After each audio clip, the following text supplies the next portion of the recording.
Hello students and my dear friends, I am Dr. Shalini Shukla and today is 27th of May 2020 Wednesday.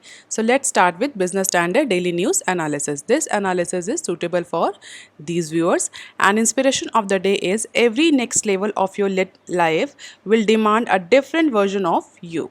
In today's discussion, we are going to cover these articles. So let's start with article number 1 given on page number 1. Reliance looks at NASDAQ listing for Jio platforms.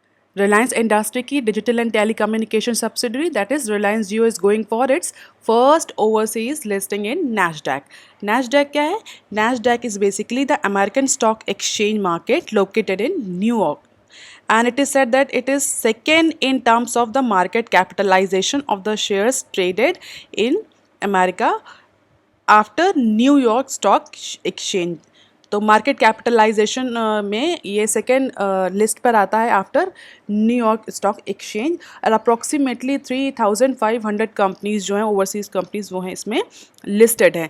According to the sources aware of the development work in this regard में commences after RIL sells 20 to 25% in Jio platform and the government issue directions regarding all these overseas listings. इसका मतलब जब तक रिलायंस जियो 20 to 25% stake sell out नहीं कर लेता तब तक कि वो अभी फिलहाल के लिए NASDAQ में लिस्ट नहीं होगा.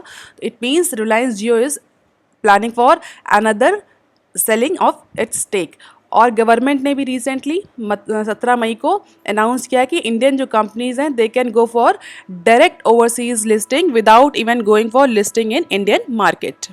पहले क्या था? पहले इंडियन कंपनीज़ को किसी भी ओवरसीज़ स्टॉक एक्सचेंज में लिस्ट होने के लिए उसको पहले किसी भी इंडियन स्टॉक एक्सचेंज में लिस्ट होना ज़रूरी होता था. बट जो अभी रिफॉर्म्स गवर्नमेंट ने लिए हैं तो 17 मई को हमारे फाइनेंस मिनिस्टर ने अनाउंस किया है कि कोई भी इंडियन कंपनी डायरेक्टली किसी भी ओवरसीज़ स्टॉक एक्सचेंज में लिस्ट कर सकती है. तो उसी अपॉर्चुनिटी को टैप करते हुए रिलायंस जियो ने प्लान किया है that they will go to list their company into NASDAQ.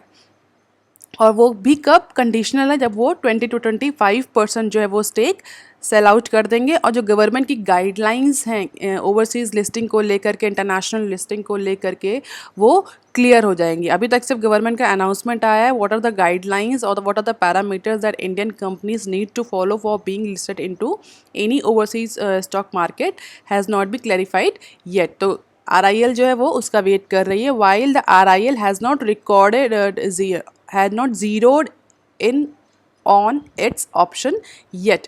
अभी तक RIL ने अपना जो डेट का बर्डन है वो ज़ीरो नहीं किया है और ऑप्शन की लिस्ट को भी अभी बिल्कुल कॉन्ट्रैक्ट नहीं किया है कि NASDAQ में ही लिस्टिंग होंगे. बट ऐसा कहा जा रहा है कि NASDAQ जो है वो प्रेफर्ड डेस्टिनेशन होगा या NASDAQ को प्रेफर किया जा रहा है रिलायंस जियो की लिस्टिंग के लिए.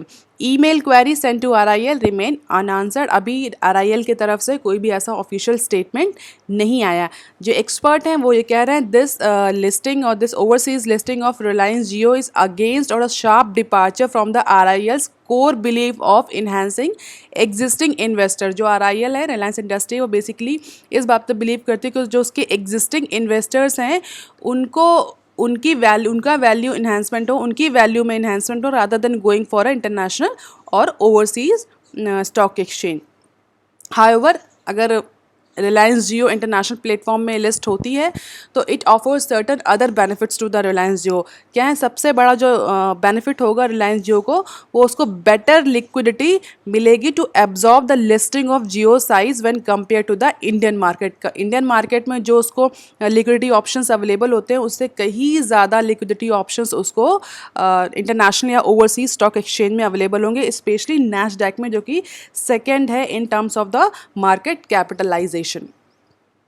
मॉर्गन स्टैनले को लीड बैंकर अपॉइंट किया गया है ओवरसीज लिस्टिंग का मैनेज करने के लिए. बैंक ऑफ अमेरिका और सिटी बैंक में ऑल्सो भी roped in for the IPO. तो ये सारे जो फाइनेंशियल इंस्टीट्यूशंस हैं इनको अपॉइंट किया जा सकता है ओवरसीज लिस्टिंग्स को, IPOs को मैनेज करने के लिए. जैसा कि हम सभी जानते हैं अप्रैल लास्ट ईयर में RIL ने 5 स्टेक सेलिंग करी है और अभी के अकॉर्डिंग 25 तक RIL जो है वो जियो प्लेटफॉर्म में स्टेक को सेल कर सकती है. तो कुछ इन्वेस्टर जैसे Saudi Arabia public investment fund, Abu Dhabi Mabudala Investment Company, they are also looking to pick up the similar minority interest in Jio platform. तो हम अपकमिंग टाइम में जियो में और ज़्यादा स्टेक सेलिंग को देख सकते हैं. हो सकता है ये दो कंपनीज भी स्टेक की बाइंग में इन्वॉल्व हों. अभी तक का जो जियो की ओनरशिप पैटर्न रहा है वो KKR, general Atlantic, Vista equity, silver lake और फेसबुक ने अभी तक जियो में इक्विटी शेयर्स को खरीदा है और 82.88% का जो स्टेक है वो अभी भी बचा है, जिसमें कि ऐसा प्लान किया जा रहा है कि 25% तक और स्टेक सेलिंग हो सकती है. अब देख लेते हैं article number 2 given on page number 1. Revised ICA में रिमूव 66% लेंडर्स नोट क्लॉज. ये न्यूज़ बहुत सिंपल है बट इसको हम IBA के कंटेक्स्ट में ज़्यादा समझेंगे रादर देन इसको ऑब्सोल्यूट समझने के कंटेक्स्ट में. RBI is going to revise inter creditor agreement ICA framework. और ये फ्रेमवर्क अगर रिवाइज्ड होगा, जो हमारा insolvency and bankruptcy code है जिसमें जो अप्रूवल का थ्रेशोल्ड है वो 66% लेंडर्स जो हैं.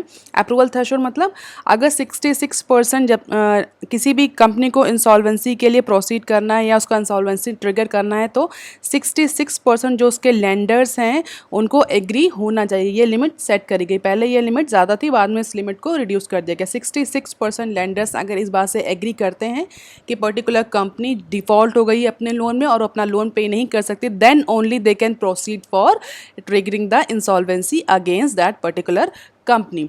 तो जो रिवाइज इंटर क्रेडिटर एग्रीमेंट है, जो RBI रिवाइज कर रही है इंटर क्रेडिटर एग्रीमेंट को, उससे क्या होगा, उससे जो 60% की जो लिमिट है, 66% की लिमिट है वो चली जाएगी और लेंडर्स के लिए कंपनी को रिजोल्यूशन प्रोसेस में ले जाना थोड़ा सा और डिफ़िकल्ट हो जाएगा. ICA are also expected to cover the standard assets and could be made part of the loan covenant from the start of the credit relationship. जो क्रेडिट रिलेशनशिप मतलब जब कोई क्रेडिटर किसी पर्टिकुलर कंपनी को या startup को या organisation को लोन देता है तो they go for inter creditor agreement और वो टर्म्स ऑफ फ्रेमवर्क डिसाइडेड होते हैं.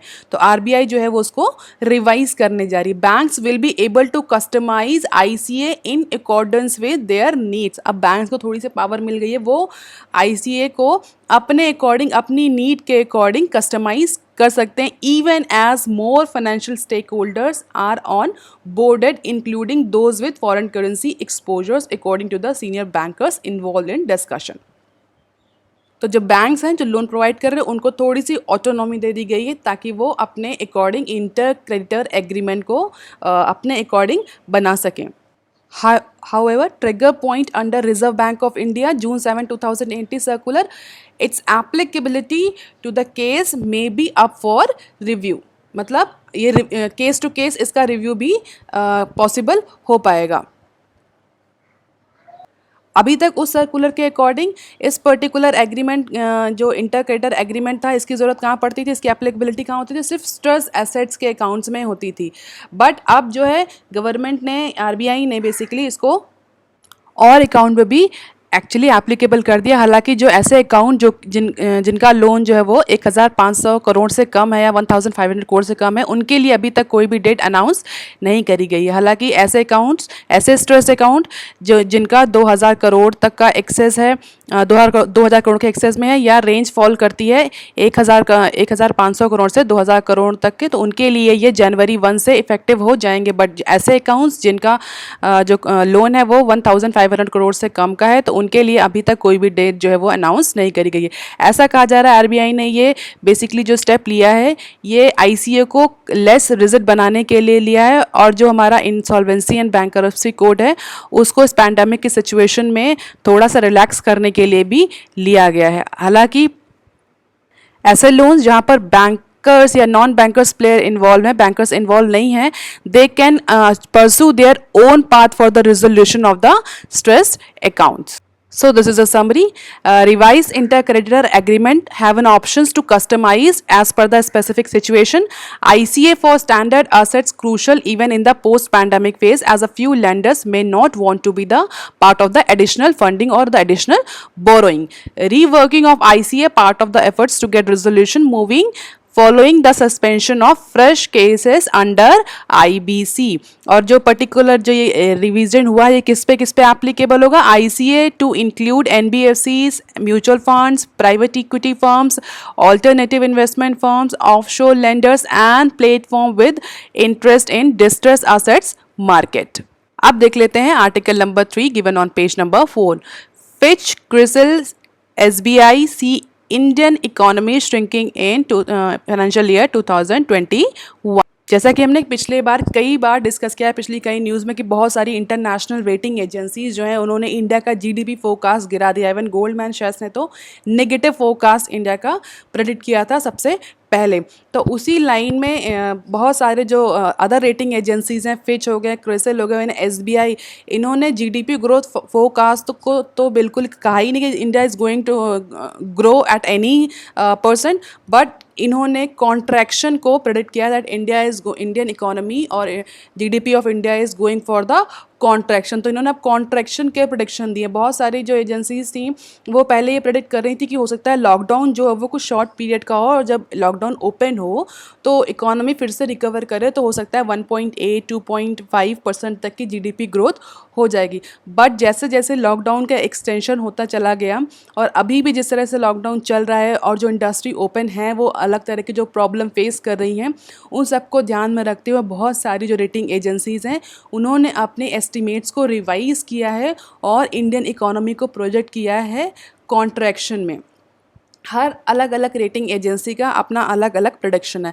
अगर फिच एंड क्रिसिल की बात करें तो इन दोनों ने कहा है कि कॉन्ट्रैक्शन 5% तक का होगा इंडियन इकोनॉमी में। अर्लियर इन्होंने क्या एस्टिमेट्स दिए थे, अर्लियर जो इनके एस्टिमेट्स है वो इकोनॉमिक ग्रोथ के एस्टिमेट से 0.8 से 1.8% का एस्टिमेट दिया था इन्होंने कि इतने परसेंटेज से इंडिया इकोनॉमी जो है वो ग्रो करेगी। बट अब क्या है, अब इन्होंने इस ग्रोथ के प्रोजेक्शन को क्रैश करके इन्होंने कॉन्ट्रैक्शन के प्रोजेक्शन दिए हैं और ये कहा कि 5% से जो इंडियन इकोनॉमी वो कॉन्ट्रैक्ट करेगी।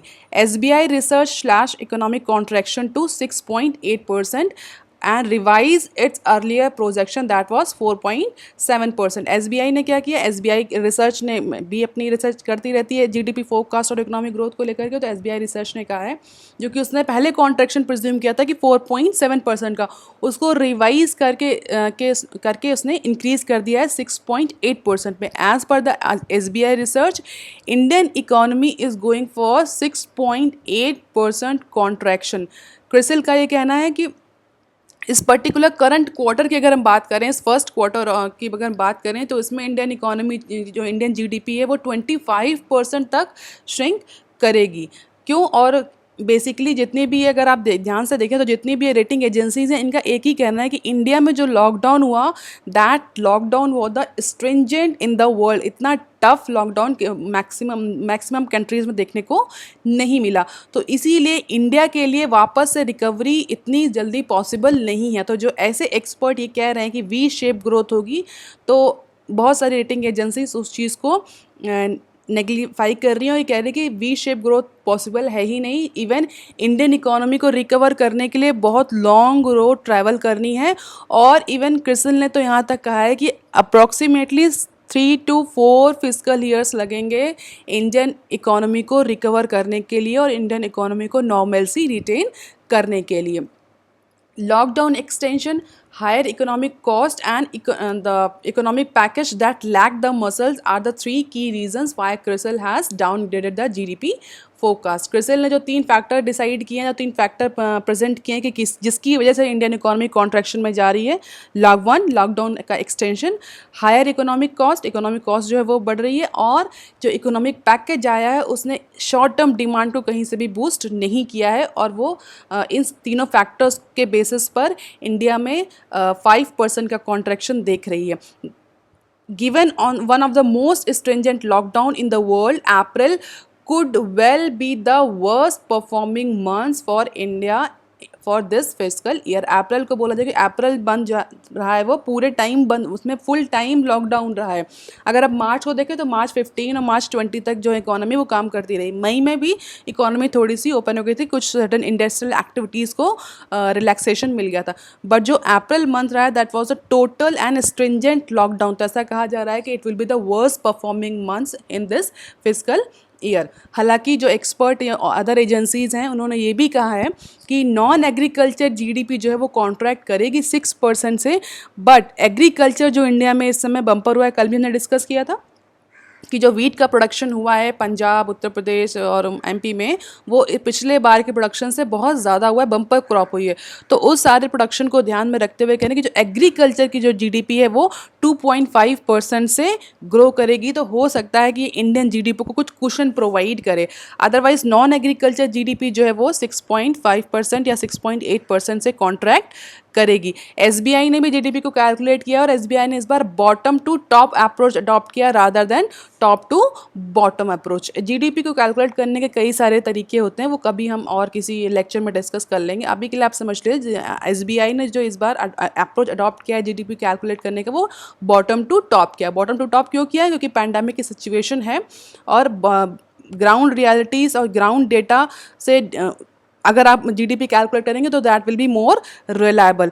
As such group chief economic adviser estimated the district wise zone wise loss in SDP for each state and found that total GSDP loss due to the COVID-19 for states stand at 30.3 trillion, which is 13.5% of the total GSDP। Gross अगर बोलें gross state domestic product का 13.5% का contraction या loss देखने को मिलेगा इस बार states को। 30.3 ट्रिलियन का लॉस स्टेट्स को होगा because of the covid induce economic lockdown. Fish ने कहा कि जो इंडिया का जो लॉकडाउन पॉलिसी रही है वो बहुत ज़्यादा स्टेंजेंट रही है और बहुत ज़्यादा टाइम तक चली है, जिसकी वजह से बहुत सारी इकोनॉमिक एक्टिविटीज़ जो है वो रिज्यूम नहीं कर पाई और इसीलिए इंडिया को रिकवरी करने में भी बहुत ज़्यादा टाइम लगेगा। अगर आप डिटेल में देखें तो क्रिसिल, एसबीआई, इकरा और बहुत सारी इंडियन रेटिंग और केयर रेटिंग्स एजेंसीज़ ने जो इंडिया को कॉन्ट्रैक्शन ही प्रोजेक्ट किया और जो रिवाइज एस्टिमेट्स आ रहे हैं वो वर्स्ट ही होते जा रहे हैं। किसी भी एजेंसी ने एक कॉमन चीज़ सब में आपको मिले, किसी भी एजेंसी ने रिवाइज एस्टिमेट में positive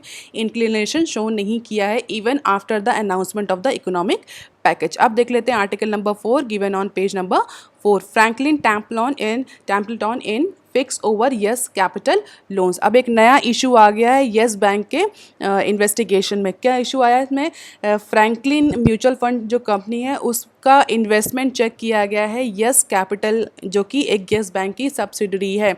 schemes among 6 wound up by the funds house had given a loan of 518 crores against non-convertible debentures to the firm in March 2019, according to the Enforcement Directorate charge sheet in the Yes Bank fraud case। और Franklin के yes capital में इस तरह के involvement को देख करके बहुत सारे क्वेश्चन रेज हो रहे हैं इन्वेस्टमेंट फ़िलॉसफी को लेकर कि जो फ्रैंकलिन की जो इन्वेस्टमेंट फ़िलॉसफी थी, जो एसेट मैनेजर की इन्वेस्टमेंट फ़िलॉसफी थी, वो एक्चुअली किस फ़िलॉसफी पर काम कर रहे थे। कहीं उनके इनहेरेंट इंटरेस्ट तो नहीं इन्वॉल्व था यस बैंक में इन्वेस्ट करने, यस कैपिटल में इन्वेस्ट करने के लिए, जिसने उन्होंने इन्वेस्टर्स को के ट्रस्ट को वायलेट करते हुए यस कैपिटल में इन्वेस्ट किया। The federal agency in its report listed 74 entities running under 3 main holding companies of Rana Kapoor and his family, that is Yes Capital, Morgan Credit and RAB Enterprises। इसमें से main है 74 इन listed companies हैं जो under surveillance हैं, जिन्होंने directly और indirectly कहीं ना कहीं राणा कपूर की जो मेन होल्डिंग्स कंपनी है उनमें इन्वेस्टमेंट किया, जिसमें yes capital, Morgan credit and RBI enterprises के नाम है। और येस कैपिटल में इस बार फ्रैंकलिन का नाम आ रहा है कि फ्रैंकलिन की जो अपनी 6 डेट कंपनी जो वाउंड अप करी हैं उसके एसेट मैनेजर ने भी यस कैपिटल को लोन दिया था। During the course of our investigation we came across the details of the several firms beneficiary owned by Kapoor and its family which had been used for diverting proceeds of crime as well as layering, siphoning off and parking off funds। तो अब इसमें अब आप कह सकते हैं कि yes bank के केस में एक नया मोड़ आ गया है। फ्रैंकलिन का इन्वॉल्वमेंट येस कैपिटल में नए इश्यूज़ को रेज करेगा। Explaining the Yes Capital involvement it set the firms was among the promoter firms of the Yes Bank and diversified into new businesses by establishing the wholly owned subsidy Art capital.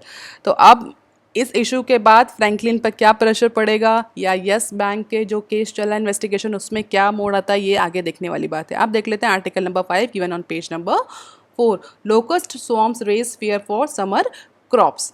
हालांकि आप में से बहुत लोग कहेंगे कि ये तो बिजनेस रिलेटेड न्यूज़ नहीं है, बट अगर बिजनेस स्टैंडर्ड ने इसको कवर किया है लोकस्ट स्वार्म के इम्पैक्ट को क्रॉप्स पर, तो definitely it has a impact on business. और जैसा कि हम सभी जानते हैं मैक्सिमम न्यूज़पेपर इस पर्टिकुलर न्यूज़ को कवर कर रहे हैं, क्योंकि it is a one of the very big danger for crop. हम इस समय अपनी सारी क्रॉप की हार्वेस्टिंग कर रहे हैं, तो अगर ये लोकस्ट स्वार्म जो है इसी तरीके से क्रॉप को अफेक्ट करेंगे, ईट आउट करते रहेंगे, तो जो हमारा हार्वेस्ट है, जो ईल्ड है, वो बहुत ज़्यादा डिक्रीज हो जाएगा। After entering Rajasthan capital Jaipur on Monday, the swarm of the locust that came from Pakistan have move towards Uttar Pradesh कि, और 10 उत्तर प्रदेश के 10 डिस्ट्रिक्ट को हाई अलर्ट पे रख दिया गया है। पहले ये पाकिस्तान से एंटर करते और राजस्थान के जयपुर में एंटर किया, then now they are entering into UP. और ऐसा कहा जा रहा है it would be the worst swarm attack since last 2 decades. अगर सारे स्वॉर्म अटैक्स को देखा जाए जो हमारी क्रॉप्स को खा जाते हैं या क्रॉप्स को डिस्ट्रॉय कर देते हैं, तो पिछले लास्ट 20 सालों में ये सबसे सीवियर अटैक होगा। In neighbouring Madhya Pradesh, farmers at the locust could have adverse impact on the yield of their standing summer move crop which has been sowed in record area this year। Madhya Pradesh और UP में इस बार जो summer move crop है उसको record सोन किया, मतलब उसको government ने सपोर्ट किया था इस बार, तो उसके जो इस बार जो एग्रीकल्चर हुआ है मूंग का जो सोन किया गया है मूंग को, वो रिकॉर्ड किया गया, मतलब सबसे ज़्यादा।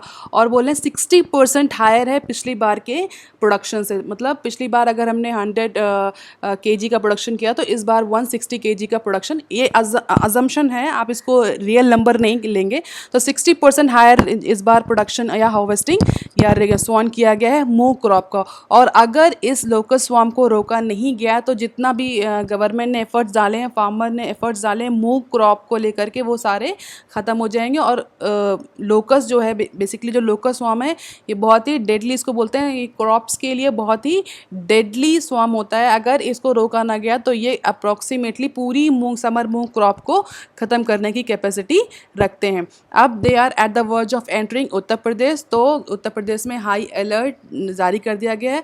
अगर हेक्टेयर्स की बात करें तो 0.87 मिलियन हेक्टेयर में प्रोडक्शन किया गया है मूंग क्रॉप का, जो कि पिछली बार से 61% ज़्यादा है।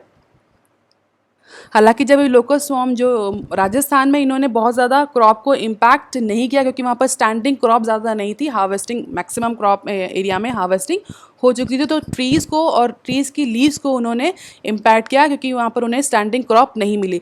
बट उत्तर प्रदेश और मध्य प्रदेश में अभी मूंग क्रॉप जो है वो स्टैंडिंग पोजीशन पर है। तो अगर लोकस्ट स्वार्म इस पर्टिकुलर क्रॉप को अफेक्ट करते हैं, तो it will be the biggest loss for the farmer, और जो ईल्ड होगी समर मूंग क्रॉप की, वो बहुत ज़्यादा डिक्रीज हो जाएगी। अगर हम बात करें कि कितना एक्चुअली नुकसान कर सकता है, तो एक लोकस्ट स्वार्म जो है वो अपने वजन के अकॉर्डिंग का खाना एक दिन में खा जाता है। और ये ग्रुप में चलते हैं, और ग्रुप की बात करें तो ये ट्रैवल एक ग्रुप में approximately 40 to 80 million adult locust होते हैं। जिस एक सिंगल ग्रुप में, सिंगल स्क्वायर किलोमीटर में करीब 40 to 80 मिलियंस एडल्ट लोकस्ट होते हैं, जो कि एक दिन में 130 to 135 किलोमीटर्स चल लेते हैं। और अगर ये बात करें कितनी क्रॉप को नुकसान पहुंचाते हैं, तो अप्रॉक्सीमेटली एक दिन में ये 35,000 पीपल का खाना खा सकते हैं, या उनके बराबर की क्रॉप को अफेक्ट कर सकते हैं एक दिन में 35,000 पीपल की। तो इसके लिए अब गवर्नमेंट ने हाई अलर्ट जारी कर दिया। अब गवर्नमेंट जो है वो बहुत ज़्यादा टोस पर है कि किसी तरीके से जो फार्मर है उनकी जो समर क्रॉप है उसको सेव करना है। और लाइफ स्पैन की बात करें तो एक लोकस की जो लाइफ स्पैन होती है वो 3 to 5 मंथ्स होती है। तो इट इज़ सफिशिएंट। अगर एक ग्रुप या 2 ग्रुप भी इंडिया में आ गए तो वो बहुत ज़्यादा इम्पैक्ट करेंगे हमारी समर क्रॉप को। हमारे जो मिनिस्टर हैं, वो ऑफिशियल्स हैं, वो ये भी कह रहे हैं कि it is a very worst time, a bad time that locust swarm has hitted the Indian economy और इंडियन एग्रीकल्चर। हालांकि कोई टाइम सही नहीं होता, बट ये टाइम जो है वो इन्फेस्टेशन का, ये पैंडेमिक की सिचुएशन में और ज़्यादा प्रॉब्लम क्रिएट करेगा। यूनियन एनवायरनमेंट मिनिस्ट्री का ये ऑफिशियल स्टेटमेंट है। आप देख लेते हैं some other news clips. Uber cuts 25% of India jobs as virus hurts biz. जैसा कि हम सभी जानते हैं, बहुत सारी जो कंपनीज़ हैं, आईटी कंपनीज़ भी हों, चाहे वो हमारी फूड एग्रीगेटर कंपनीज़ हों या टैक्सी या टैक्सी एग्रीगेटर कंपनीज़ हों, ये सारी कंपनीज़ जो हैं वो जॉब कट्स में जा रही हैं और उबर भी इज़ अब 25% जॉब्स है वो इंडिया में कट करने जा रहा है because of the covid impact on Indian economy. और जैसे कि केसेस भी इंडियन इकोनॉमी में कोविड-19 के बढ़ रहे हैं, तो बहुत ज़्यादा अनसर्टेनिटी है फ्यूचर प्रॉस्पेक्ट्स को लेकर के। तो इसीलिए उबर ने डिसाइड किया that they will go for 25% of the job cuts. दूसरी न्यूज़ क्या है देख लेते हैं। Cement firms hike prices keep expansion on hold. Cement firms ने प्राइसेस को हाइक कर दिया है in order to maintain the their profitability and their valuation before the after this pandemic situation. और जो इस कैपिटल एक्सपेंडिचर्स के प्लान्स थे उनको फिलहाल के लिए होल्ड कर दिया। अगर आप पहली और दोनों न्यूज़ को देखें तो इन दोनों का ही रिलेशन पैंडेमिक से ही है और यही बात है कि आगे आने वाले टाइम में अनसर्टेनिटी है। गवर्नमेंट की बहुत ज़्यादा क्लियर स्ट्रैटेजी दिख नहीं रही है पैंडेमिक या लॉकडाउन को लेकर के। तो कंपनीज जो हैं वो बहुत अनसर्टन है, इसीलिए हर कंपनी अपने कैपिटल एक्सपेंडिचर प्लान को फिलहाल के लिए होल्ड कर रही है, चाहे वो एयरटेल हो, टाटा हो, चाहे वो सीमेंट फर्म्स ही क्यों ना हो। अब देख लेते हैं दूसरी news. Divergent rules put a damper on air travel plans. जैसा कि हमने पिछले कई न्यूज़ में डिस्कस भी किया है कई दिनों में कि बहुत सारे डाइवर्जेंट रूल्स हैं, स्टेट्स के अपने रूल्स हैं, कुछ स्टेट अलाउ कर रहे हैं, कुछ स्टेट नहीं अलाउ कर रहे हैं एयर ट्रैफिक को, कुछ स्टेट मिनिमम नंबर में अलाउड कर रहे हैं, कुछ फिक्स नंबर्स में अलाउ कर रहे हैं। तो इस तरीके से जो डिफरेंट प्लान्स हैं, डिफरेंट रूल्स हैं, इनको लेकर के एविएशन कंपनीज में बहुत ज़्यादा कन्फ्यूजन है और ये कन्फ्यूजन कस्टमर, ये जो पैसेंजर है उनके माइंड में भी है, जिसकी वजह से एविएशन इंडस्ट्री प्रॉपरली ऑपरेट नहीं कर पा रही इवन विद देयर 30% कैपेसिटी। और अगर एयरलाइंस एग्जीक्यूटिव्स की बात माने तो उन्होंने कहा जो ऑक्यूपेंसी रेट है वो केवल 50 to 55% रहा है। इमेजिन एयरलाइंस जो है वो अपनी 30% कैपेसिटी से ऑपरेट कर रही हैं और उन 30% कैपेसिटी में भी 50 to 55% ही ऑक्यूपेंसी रेट दिख रहा है। तो it's not a very sustainable business plan for aviation companies for a longer period of time. और अगर बात करें, कुछ एक्सपर्ट ये भी कह रहे हैं कि जो चार्टर एयरक्राफ्ट्स हैं उनका बिजनेस अपकमिंग 3 मंथ्स में इंक्रीज़ होता हुआ दिखेगा, क्योंकि इंडिविजुअल जो अफोर्ड कर सकते हैं they are preferring chartered aircraft rather than passenger aircraft. जो अपने पर्सनल चार्टर्ड एयरक्राफ्ट को जो लोग ज़्यादा प्रेफर कर रहे हैं, ये न्यूज़ उसी न्यूज़ के इंक्लिनेशन में, जैसा कि हमने कहा था कि जो यूज्ड कार का जो बिज़नेस है वो ज़्यादा बढ़ेगा rather than new automobile sector में का के कंपैरिजन में। जो हमारी यूज्ड जो रीसेल कार होते हैं उनका बिजनेस ज़्यादा पिकअप करेगा बिकॉज ऑफ द कोविड-19 पैंडेमिक। लोग अब बहुत कॉशियस हैं इन्फेक्शन को लेकर के, हाइजीन को लेकर के। तो इसलिए ऐसे लोग जो कि नई कार अफोर्ड नहीं कर सकते बट वो पुरानी कार या रीसेल कार जो यूज्ड कार होती हैं वहाँ पर जाएंगे in order to promote the hygiene and safety. और अगर करंट जो भी एविएशन में जो चल रहा है पैसेंजर का ट्रैफिक, उसको देखकर सुनो तो कुछ पैसेंजर्स जो हैं वो, जैसे कि इंडिगो एयर में कुछ पैसेंजर या किसी अदर और 2-3 और एयर कंपनीज है जहाँ पर जो पैसेंजर ट्रैवल कर रहे थे फ्लाइट्स में वो कोरोना पॉजिटिव पाए गए हैं। तो इस तरह के टेस्ट से भी जो पैसेंजर जो ऑक्यूपेंसी रेट है वो डिक्रीज़ होगा। तो बहुत ज़्यादा भी जल्दी एविएशन जो है वो रिज्यूम करता हुआ दिख नहीं रहा है आने वाले टाइम में। लोग ज़्यादा प्रेफर नहीं कर रहे हैं ट्रैवल करना। आप देख लेते हैं दूसरी news. Government to raise 80,000 crore via 84 days bill. Government जो है वो गवर्नमेंट सिक्योरिटीज़ जो है वो इशू करने जा रही है 84 डेज़ के लिए in order to raise 80,000 crore. Pandemic की वजह से रिवेन्यू फॉल कर रहा है, एक्सपेंडिचर इंक्रीज़ हो रहा है। एक्सपेंडिचर कहाँ, हेल्थ इंफ्रास्ट्रक्चर में, मार्जिनलाइज सेक्शन को सोशल बेनिफिट्स प्रोवाइड करने में, सैलरीज देने में, इन सब में जो है वो एक्सपेंडिचर तो कंटिन्यूसली मेंटेन है। बट जो रिवेन्यू कलेक्शन है वो, चाहे वो डायरेक्ट टैक्स हो चाहे वो इनडायरेक्ट टैक्स हो, जीएसटी भी फॉल कर रहा है और डायरेक्ट टैक्स भी फॉल कर रहा है। तो इसलिए अब गवर्नमेंट को लोन लेना पड़ रहा है। तो गवर्नमेंट अभी रिसेंटली 80,000 करोड़ का 84 डेज़ के लिए बिल इशू करने जा रही है in order to raise the fund for fighting the कोविड-19 पैंडेमिक। आज की न्यूज़ ऑफ द डे देख लेते हैं। Locust swarm raises fear for summer crop. ये आज की न्यूज़ ऑफ द डे, जिसमें आप लोकस्ट स्वॉर्म के बारे में पढ़ लीजिए। ग्रॉस ऊपर की तरह का कीड़ा होता है और ये कितना, इसके लाइफ स्पैन क्या होता है, इसने पिछली बार किस किस इकोनॉमी को अफेक्ट किया, कितना नुकसान करता है, ये सब चीज़ें थोड़ा सा पढ़ लीजिए। कॉम्पिटेटिव एग्जाम्स के लिए इंपॉर्टेंट हो जाती हैं। रेफरेंस आज के लिए ये है। Student, if you like please share and subscribe. Thank you.